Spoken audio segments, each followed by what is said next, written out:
Hello friends, Tom Downey here for Chat Sports. I am joined today by Brent Korobotic, the head risk manager over at BetDSI, here to talk about little Alabama-Clemson, the college football playoff championship game. Brent, thank you so much for stopping by. Thank you for having me on, Tom. All right, so once again, it's Clemson versus Bama, maybe very much expected given what we saw all season long. Now, I've noticed in particular, Brent, this line opened at Bama 6.5. It's since moved down a full point. Yeah, I mean, it's actually down to 5.5 and 5 across, across the board now.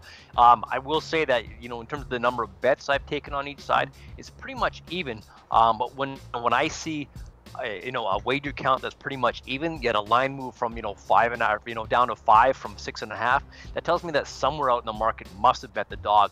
I can't say that it happened here, but obviously the money has driven that number down. I mean, generally speaking, the market gets moved by sharp money, and here we are down to 5 right now from 6.5. So in-house I always get under dog money, and that's the case here as well. So in a big game like this, you expect to get dog money, and I do have that on Clemson. My count there, almost about 3-1 in terms of the number of bets I've taken on the dog there, but that's just on the money line. So on the spread itself, I'm pretty much balanced on that, but just looking at the number where it is in terms of the spread going from the 6.5 down to 5.5 and 5, it has to be sharp money driving that down. Now it could be that the number was just too good for a sharp guy. It could be a number grab saying that's too much, and it might get pushed back up. So that's something that you guys should probably watch out for. Just seeing if this number sort of ticks back up to 5.5, maybe gets to 6 again. If it does, it's probably sharp money that drives it back up that way.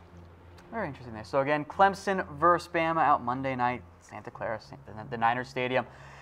Is it surprising at all to you, Brent, that it's Clemson versus Bama again? I think at some level it gets a little bit tiresome to have the same teams over and over again playing each other. Yeah, it is tiresome in a way, but I mean, clearly they're the best two teams out there, and as a player too, if you're one of the top players, I mean, what kind of school you want to go to. I mean, if you have a choice of going to Alabama and starting there, you're probably going to jump at that opportunity. It was Georgia, Alabama last year. That was a 3-point game. We had Clemson, Alabama, where Clemson beat Bama 2 years ago. That was a 4-point game. So, these games, at least the recent history has shown that they do play tight games. So the spread is, maybe it's just an indicative of that in terms of the fact that Bama won by 3 last year and Clemson won by 4 2 years before that. It is kind of, when you talk about, getting tired of these teams, you look at, people. We're making the case that Notre Dame didn't belong, in the championship top 4, and they of course got crushed by Clemson. You had Central Florida saying they should be up there. Boom, they get beat by LSU. You see Georgia making the argument, and they had they hung tough, and then all of a sudden they get beat by Texas. It's really some people would say you got to expand it to 8 teams. Other people say, hey, it should be 2 teams. Yeah. How much of an impact did the results from the semifinals have, do you think? Because Clemson, they blew out Notre Dame. Alabama started really hot against Oklahoma. That game kind of became more interesting near the end. You think that had any big impact? I think the number would have opened around where it did, between 6.5 and 7. I think if Alabama, took that first half and actually rolled over at, Oklahoma, then the second half, that probably would have been a different story. Yeah, I mean, Clemson did their part by just crushing Notre Dame. So they look really, really strong, which I think does impact the line. And people often just remember the last thing they saw. And then the last thing they saw was Clemson dominating what was supposed to be a top 4 team. And they saw Oklahoma kind of hang tough with Alabama. So yeah, I think that, the recent performances definitely have an impact on the bet count. All right, so again, Bama is favored over Clemson. The thing I'm watching for, Brent, I'm curious how you feel about this one, is the quarterback matchup in this one. Trevor Lawrence and Tua. We saw more what we saw in the regular season from Tua in that semifinal game. Maybe that ankle's finally healed. What are you expecting from these two very talented but also very young quarterbacks?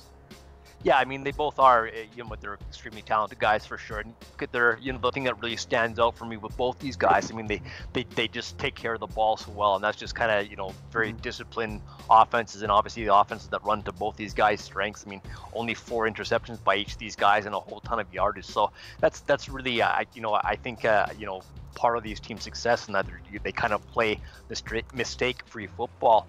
One of those things, the quarterback is always obviously one of the sexy kind of positions, and that kind of brings me around to the total, because I have seen movement on the total market wide. I think the highest number I think I saw open up was 62.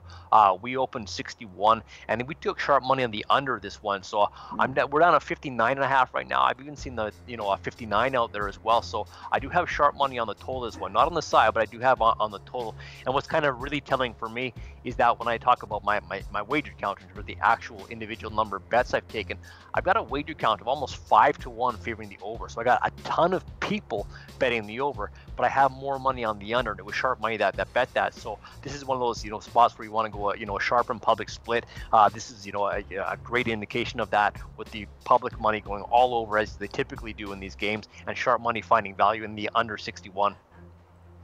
All right, folks, let us know in the comment section who you got, Alabama or Clemson. I'll be picking Bama again, as I actually did several weeks ago when I locked in on one of the futures bet for Alabama to win the national title. Still weren't those great of odds, but maybe not a huge surprise there. So let us know who you got, Alabama or Clemson. Again, we've seen some sharp money come in on the underside of it in this matchup, moving that line down a little bit. Bama, of course, they are still favored. But, folks, if you want to get in on the action and as well, head over to chatsports.com/bet. Use promo code LIVE120 for a 120% deposit bonus. Put down $50, bet yourself hook you up with 60. Put down 100, they'll give you 120. Put down $500, be a big baller, they'll give you 600. It is the best deal out there. Promo code LIVE120 over at chatsports.com/bet. Brent, thank you so much for stopping by. I guess this is the last time we'll see you for any college football talk until next season. Yeah, looking forward to a great weekend. I mean, this game is going to be fantastic for us. It's almost like a Super Bowl in terms of the amount of action we write, and that's always a fun thing. All right, thank you again, Brent. Thank you.